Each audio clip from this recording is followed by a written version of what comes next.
చంద్రమౌళి నగర్లోని బీజేపీ కార్యాలయం నందు జరిగిన పాత్రికేయుల సమావేశంలో చంద్రమౌళి నగర్లోని బీజేపీ కార్యాలయం నందు జరిగిన పత్రికా విలేకరుల సమావేశంలో బీజేపీ రాష్ట్ర కార్యదర్శి నాగోతు రమేష్ నాయుడు మాట్లాడారు.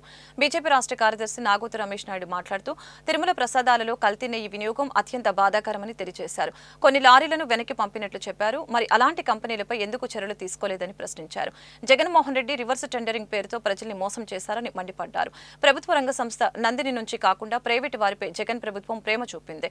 జగన్ హిందూ మత విశ్వాసాలని గౌరవించలేదని మండిపడ్డారు. గత ప్రభుత్వం ఆలయాల్లో అపచార కార్యక్రమాలు జరిగాయని తెలియజేశారు. అల్ఫా అనే సంస్థకు ఎందుకు కాంట్రాక్ట్ ఇచ్చారు, ఎంతకిచ్చారు వంటి విషయాలను బయటపెట్టాలని తెలిపారు. హిందువుల మనోభావాలతో ఎవరు ఆడుకోవద్దని అన్నారు. సోషల్ మీడియా సోదరులందరికీ స్వాగతం. ఈ రోజుతో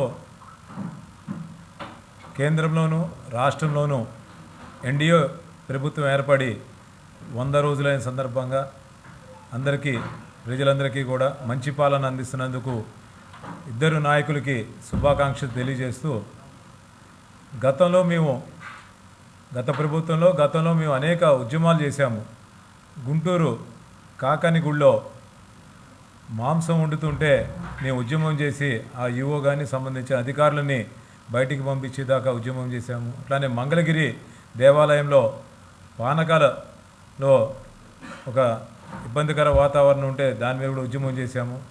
పెరింగపురంలో హౌస్ గణేష్ దగ్గర గణేషుని విగ్రహం పగలగొడితే దాని మీద ఉద్యమం చేసి అనేక సందర్భాల్లో వైసీపీ ప్రభుత్వం హిందువుల మీద దాడి చేయడంతో పాటు హిందువుల మనోభావాల్ని దెబ్బతీసే విధంగా ఆ ప్రభుత్వం అనేక చర్యలు తీసుకుంటే భారతీయ జనతా పార్టీ సమర్థవంతంగా వాటిని ఎదుర్కోవడం జరిగింది. కానీ ఈనాడు మనం చూస్తుంటే తిరుపతి లడ్డూ ప్రసాదంలో ఏ విధమైన కల్తీ చేస్తున్నారో వాటి అన్నిటి మీద సమగ్రంగా చర్చించడానికి మీకు వివరించడానికి భారతీయ జనతా పార్టీ యువమోర్చా మాజీ అధ్యక్షులు అలానే ప్రస్తుత రాష్ట్ర కార్యదర్శి శ్రీ రమేష్ నాయుడు గారిని ఈ పత్రికా విలేకరుల సమావేశం తీసుకోవాల్సిందిగా కోరుచున్నాం.